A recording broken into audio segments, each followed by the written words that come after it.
Dear students, welcome to Hindi class. बच्चों, पार्ट 3 में मैंने आपको प्रश्न दिया था अनुस्वार तथा अनुनासिक में क्या अंतर है, परिभाषा व उदाहरण सहित स्पष्ट कीजिए। आपको उत्तर भी मिल गया होगा। यह मैंने आपको बताया था। अनुस्वार है जिसकी शिरोरेखा के ऊपर सिर्फ बिंदु लगती है। अनुस्वार का उच्चारण नाक से किया जाता है। इसका चिन्ह शिरोरेखा के ऊपर बिंदु के रूप में लगाया जाता है, जैसे अंत, संतरा आदि। अनुनासिक आपने बताना है शिरोरेखा के ऊपर चंद्र बिंदु है। इसके उच्चारण के समय हवा नाक तथा मुख दोनों के दबाव के साथ बाहर निकलती है। इसका चिन्ह चंद्र बिंदु के रूप में शिरोरेखा के ऊपर लगाया जाता है, जैसे चांद, नांद आदि। अब हम चर्चा करेंगे पाठ 5 की, जो कि हमारा है शब्द और पद। शब्द जो है, शब्द को करने से पहले र के रूप की ओर ध्यान देंगे। र जो है, ऊ जो लगाना है, छोटा ऊ, वो ऐसे लगाना है और र के साथ बड़ा ऊ हमेशा इस प्रकार लगाना है। अब हम करते हैं शब्द और पद किसे कहते हैं। शब्द वर्णों के मेल से शब्दों की रचना होती है और पद होता है वाक्य पदों के मेल से बनते हैं, ना कि शब्दों के। शब्द जो होते हैं स्वतंत्र होते हैं और इनका अपना अर्थ होता है। शब्द हुआ बालक, ठीक है बच्चों। शब्द जो है, जैसे ये होते हैं बगीचे, इसका अपना अर्थ है। रमा का अपना अर्थ है, रही का अपना है का अपना, टहल और में।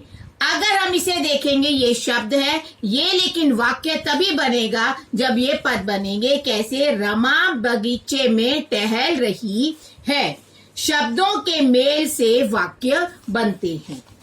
इसके बाद है शब्द के भेद। शब्द के ये जो भेद है, उत्पत्ति या स्रोत के आधार पर, अर्थ के आधार पर, प्रयोग के आधार पर, रचना के आधार पर।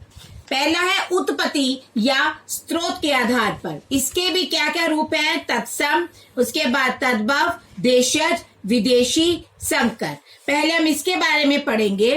तत्सम क्या होते हैं? जो शब्द संस्कृत भाषा में ज्यों के त्यों हिंदी में प्रयोग किए गए हैं, जैसे ग्राम, दिवस, अग्नि, सूर्य आदि। आप देखेंगे ये क्या है, संस्कृत के शब्द हैं और ज्यों के त्यों आपको प्रयोग किए जाते हैं, उन्हें तत्सम कहा जाता है। तद्भव होता है जो तत् जमा भव, इससे उससे पैदा हुआ, अर्थात संस्कृत भाषा से उत्पन्न हुए शब्द। सत्य होता है सच, घट, घड़ा, भिक्षा, भीख। अब हम आते हैं देशज शब्द की ओर। देशज जो शब्द होते हैं वे क्या होते हैं? देश जमा ज, देश में जन्मा। ये शब्द प्रांतों की बोलियों व देश की अन्य भाषाओं से लिए गए हैं, जैसे खाट, पगड़ी, धोती, खिड़की। विदेशी शब्द को विदेशी शब्द भी कहा जाता है। विदेश जमा ज कहने का अर्थ है विदेश में जन्मा। जो विदेशी भाषा से हिंदी में लिए गए हैं, और हमारी हिंदी में कौन कौन सी हैं? अरबी के भी हैं, फारसी, अंग्रेजी, चीनी आदि भाषाओं से अनेक शब्द आए हैं। जैसे अरबी भाषा से खबर के नीचे आपने नुक्ता ध्वनि देखी, दफ्तर, फ आदि, फ के नीचे जो है वो दो नुक्ता ध्वनि है। तूफान, फिर फ के नीचे है। अखबार, ख के नीचे है। अंग्रेजी शब्द कौन कौन से हैं? डॉक्टर, ये आगत है। नर्स, मोटर, स्कूल, कार आदि। चीनी जो है वो लीची, चाय, चीकू आदि। संकर शब्द ध्यान से देखेंगे, जो शब्द दो अलग अलग भाषाओं के शब्दों के मेल से बनते हैं, जैसे लाठी चार्ज। लाठी तो हमारा हिंदी का शब्द हुआ, चार्ज हुआ अंग्रेजी का, बन गया शब्द लाठी चार्ज। गुलाब जल, गुलाब जो है वो फारसी का शब्द है और जल हिंदी का है, इसलिए बन गया गुलाब जल। अब हम करेंगे अर्थ के आधार पर वाक्य, क्या उसके शब्द के भेद है। एकार्थी, जिनका निश्चित अर्थ हो, अर्थात एक ही अर्थ हो, मित्र और घर। अनेकार्थी, एक ही शब्द के कई अर्थ होते हैं, जैसे पत्र का पत्ता भी होता है, चिट्ठी भी होता है। उसके बाद पर्यायवाची, जिन शब्दों के अर्थ समान हो। आ के कई जो बनाए जाएंगे शब्द, जैसे अग्नि, पावक। उसके बाद विपरीतार्थक शब्द, जो शब्द एक दूसरे के विपरीत हो। हर्ष का अर्थ क्या होता है? खुशी, और इसका विपरीत हो गया शोक, शोक का अर्थ हुआ दुख। इसके बाद है भिन्नार्थक शब्द, जो सुनने में एक जैसे हो पर इनके अर्थ भिन्न भिन्न हो, जैसे अन्न, अन्य। अन्न जो होता है अनाज होता है, अन्य दूसरा होता है। अवधि और अवधि, अवधि जो होता है वो भाषा होता है, और अवधि जो होता है वो सीमा होता है, जो होता है सीमा। उसके बाद है वाक्यांश, जिनका प्रयोग अनेक शब्दों के स्थान पर किया जाता है, जैसे जो कभी ना मरे उसे अमर कहा जाता है, किसी का पक्ष ना ले उसे निष्पक्ष कहा जाता है। अब हम करेंगे प्रयोग के आधार पर। प्रयोग के आधार पर है ये दो, विकारी और अविकारी। जो शब्द वाक्य में प्रयोग किए जाने पर लिंग, वचन, काल के कारण अपना जो है रूप बदल लेते हैं, बदल जाते हैं, जैसे बच्चा खेल रहा है, इसमें बच्चा वचन है एक और बच्चे बन गया तो सारा भी बदल गया रूप, बच्चे खेल रहे हैं। अविकारी होता है अजमा विकार, विकार रहित, जिनमें परिवर्तन ना हो, जैसे धीरे धीरे चलो, जहां खड़े हो वहीं खड़े रहो, जहां वहीं, धीरे धीरे।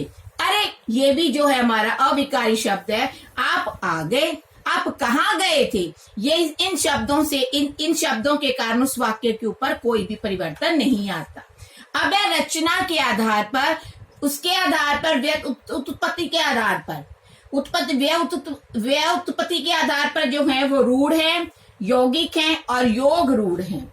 रूढ़ शब्द होते हैं जिनके खंड नहीं किए जा सकते, जैसे पुस्तक, नल, इनका खंड नहीं किया जा सकता क्योंकि इनका अपना कोई अर्थ नहीं निकलेगा।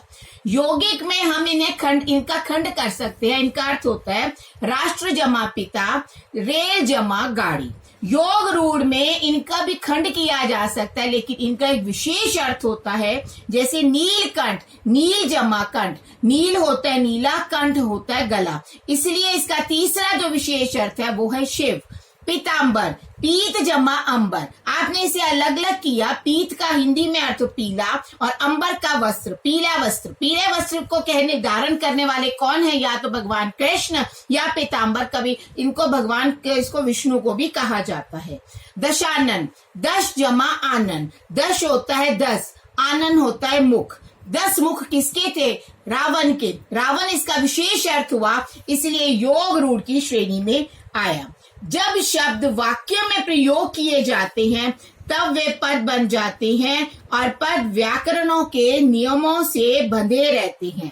ध्यान देने योग्य बात है बच्चों, जब शब्द वाक्य में प्रयोग किए जाते हैं तब वे पद बन जाते हैं और जो पद होते हैं वो व्याकरणों के नियमों से बंधे रहते हैं। आशा करती हूँ आपको ये जो पाठ, जो शब्द और पद अच्छे से समझ आ गया होगा।